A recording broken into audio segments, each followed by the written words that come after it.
অরিত্র। দেখুন, প্রথমেই ইন্টারেস্টিং একটা তথ্য দিই, সেটা হচ্ছে পৃথিবীতে যত রকমের বাণিজ্যিক ইন্ডাস্ট্রি আছে তার মধ্যে দুটি ইন্ডাস্ট্রি একমাত্র তার ব্যবহারকারীদেরকে ইউজার বলে।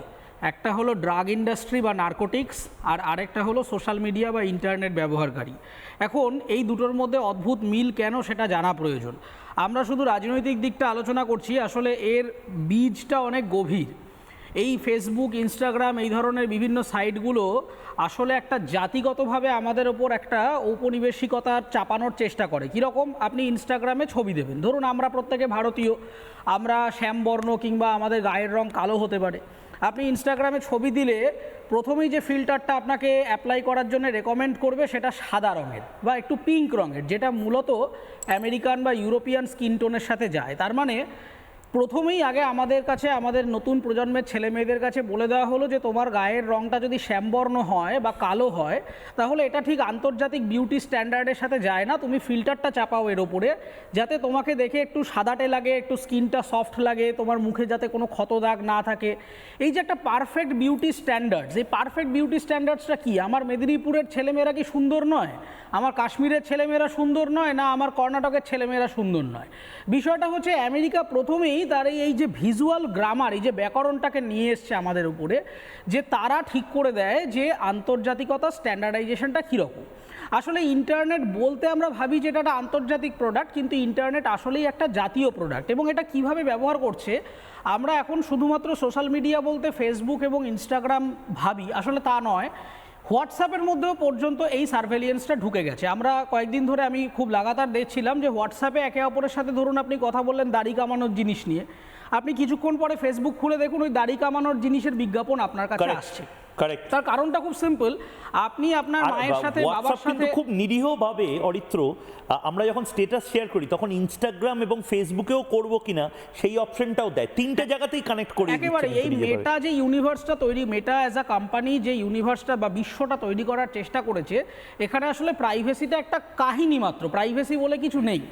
বিভিন্ন জায়গায় আমাদের প্রত্যেকটা মুভমেন্ট, আমরা কোথায় কি ক্লিক করছি, কোন ভিডিও দেখছি, কোন ছবিটা ডাউনলোড করছি, প্রত্যেকটা জিনিস এন্ড টু এন্ড ট্র্যাক করা হয় এবং এই ট্র্যাকিংয়ের ওপর ভিত্তি করে ডিসাইড করা হয় যে আমার সামনে কী ধরনের জিনিস আসবে। এবং আমরা ভাবি যে অ্যালগরিদম জিনিসটা এটা বোধহয় একটা যন্ত্র স্বয়ংক্রিয়ভাবে চলে, একেবারেই তা নয়। এই অ্যালগরিদমটা হলো আসলে একটা বাণিজ্যিক অবজেক্টিভ, যেটা একটা সফটওয়্যার প্রোগ্রামের মধ্যে লোড করা থাকে, কিন্তু অ্যালগরিদমটা আসলে কি হবে সেটা সম্পূর্ণ বানানো হয় একটা কোম্পানির বাণিজ্যিক মডেলের মস্তিষ্ক প্রসূত। সেই কারণে আপনার সামনে ফিল্টার, আপনি কি ধরনের গান ব্যবহার করবেন, এই যে জেনজি প্রোটেস্টে অদ্ভুত অদ্ভুত জিনিস, যে বাস্তে গানা হইয়া, এটা একটা আমেরিকান রিল থেকে আসা একটা অপভ্রংশ শব্দ, যেটা দিয়ে জেনজিরা রিল বানিয়েছেন।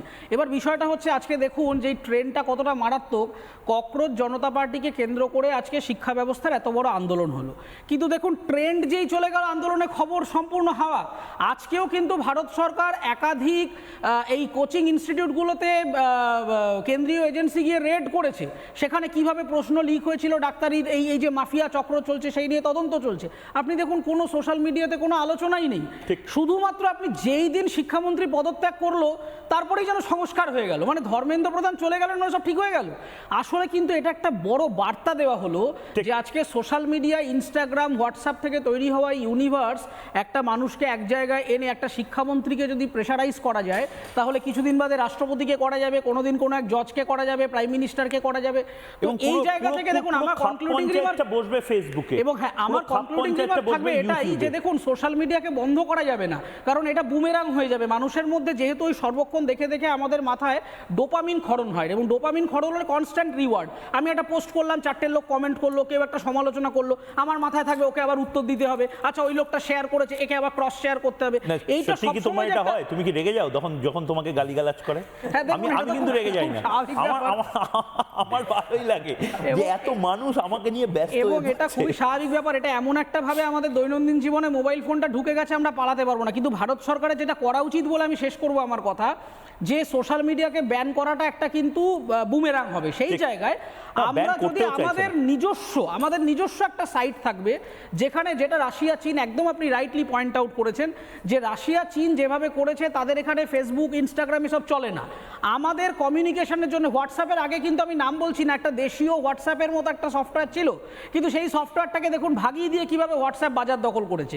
ফলে আমাদের জাতীয় সফটওয়্যারগুলোকে প্রাধান্য দিতে হবে এবং এমনভাবে অ্যালগরিদমটা ডিজাইন করতে হবে যার ওপরে সরাসরি কন্ট্রোল থাকবে। বহুবার হয়েছে টুইটার নিজের মতো খবর টবর ডিলিট করে দিয়েছে, দেওয়ার পরে কোর্টে যাওয়ার পরে বলছে ও সরি ভুল হয়ে গেছে।